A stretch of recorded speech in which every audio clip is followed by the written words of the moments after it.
Just because you're an employee doesn't mean you have to be working long hours forever. 20 plus years ago, when I tried to work less than a 5-day work week, the environment was not very ripe for that. Corporate environments were very clear. People had to work certain hours, you had to do things a certain way, and you had to be present. The answer was always, well, Wade, you know what? If we let you work less hours, we have to let everybody else work less hours.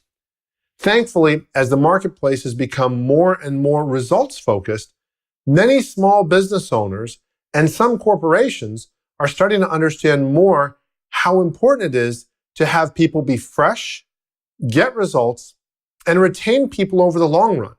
So there's a saying in recruiting when you talk to small business owners or companies, and the saying is, I'd rather hire great people and ultimately lose them than hire poor people and keep them. And by poor people, not money poor people, but people who are poor performers. But the ultimate is to have good producers or good performers, good employees, good team members, and keep them for the long run. And so rather than having people constantly looking for a new opportunity, employers, and this is if you're an employer, take this in as much as if you're an employee, employers can provide a situation where people don't have to jump jobs. I recently read something that said the average millennial will change job within the next 3 years. Over 90% of them, I think it was 91%, will change jobs or plan to change jobs within 3 years. And very often that's because their first job doesn't seem appealing and they don't see a way that they can enjoy a lifestyle while they're working. But that doesn't have to be the case. So the first step to create an opportunity where you could perhaps work as a 4-day worker for an employer and you being an employee is to get results that are worth more than you make. So that's the first key. Any small business owner or corporation that knows their numbers will know what you're worth to them. Now, many of them don't.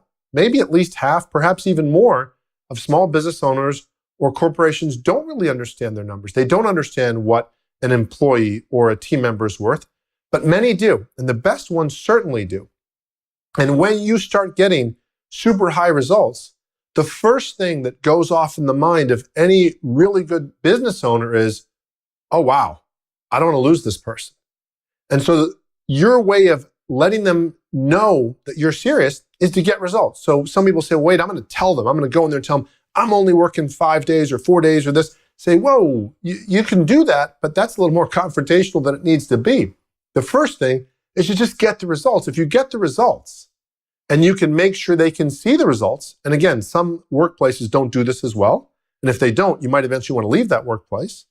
Not telling you to leave now, but in the long run, you want to be in workplaces where they acknowledge results and you get results. So you get the results that are worth more than you make. Second, you get the same value of results in more or less hours. And what I mean by that, I said that wrong. Get the same value of results or more in less hours. So if you know your position is worth X dollars, get results that are worth 1.5 times X or 2 times X. And start doing that, though, in less hours. So first you tell your boss, hey, look, I'm doing this first thing. The average person gets X results in this position. I'm getting 2 times X. But more than that, now what I'm doing is I'm getting 2 times X, and I'm getting that in 4 days a week. So you make it very clear that you're getting results and that time is not an obstacle to you getting results. The third thing is to then get paid for your results by your current employer or ultimately a new employer. Now, depending on the type of position you're in, you might already have this. If you're in commission-only sales, you're already in a results-based position. If you're in a position that has a salary only, well, then you might not be compensated as much for results, or maybe you have a mix of the two. But bottom line, you want to have the conversation with the employer where you say, I'm ready to get paid based off of results. I'm willing to be held accountable to that. Small business owners, corporations, they want accountable employees and team members. People who say, look, I get where you are, Mr. Owner, Mrs. Owner. You've got to make a profit. I'm going to help you make sure we do that. And I'm willing to be compensated based off of results.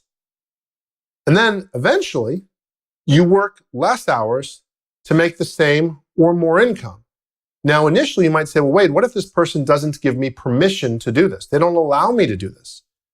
You might start with something as simple as saying, I'm going to take off my vacation time, and for the next 10 weeks, I'm going to take off every Friday. So I'm going to use my 10 vacation days, let's say I had 10, and I'm going to use every Friday off. And I might even tell the boss ahead of time, or I might not. I might just wait till the results are gotten. And at the end of those 10 weeks, if I've been able to demonstrate that I can get higher results in 4 days a week over an extended period of time, then I can open the conversation saying, hey, is that something that could work with me?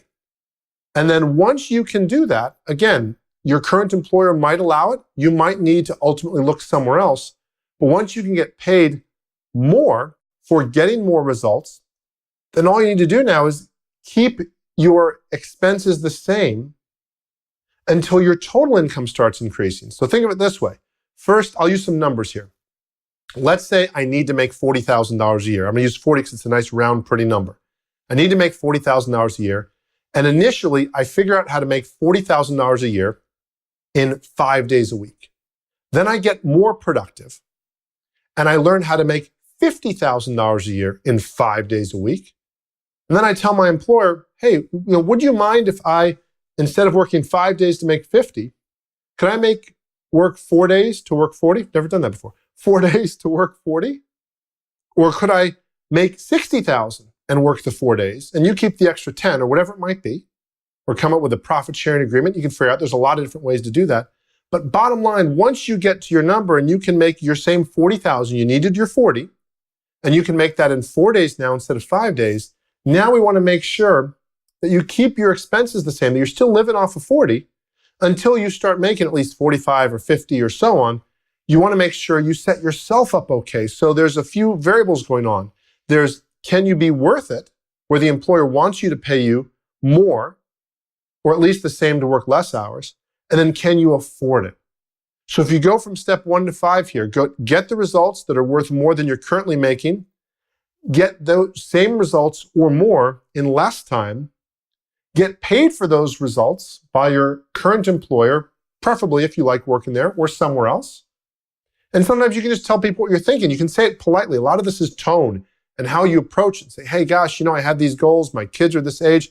I want to spend more time. I'm thinking if I could get more results than the average person gets in 5 days, would you care how many days it took me to get them? There's different ways you can set this up. Ultimately, you get your results-based situation, you work your less hours, and you make the same income, or hopefully, eventually also, you make more money, you keep your expenses the same, and then as your income increases, then you can still do whatever you need to do of savings, of making sure you have whatever plans you have taken care of, whether it be insurance or protection or long-term retirement plans. And once you've done that, then you might decide you're going to increase your lifestyle expenses. But first, you make sure you lock in the additional income and the lifestyle without you increasing your expenses.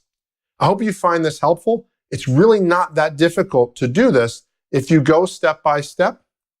If you want to start creating your plan to do this, one of the ways to do it is to have the big picture game plan of how you're going to work a 4-day work week. The 4-day work week game plan is a tool and a series of training and coaching videos like this video that'll help you understand how you can do that and map out your plan. It took me 22 years to do it. It shouldn't take you 22 years to do it if you focus on that. So go ahead, if you want, register for that. If you have any questions, as always, let me know. I look forward to helping you make more money in less time, doing what you do best. Thank you.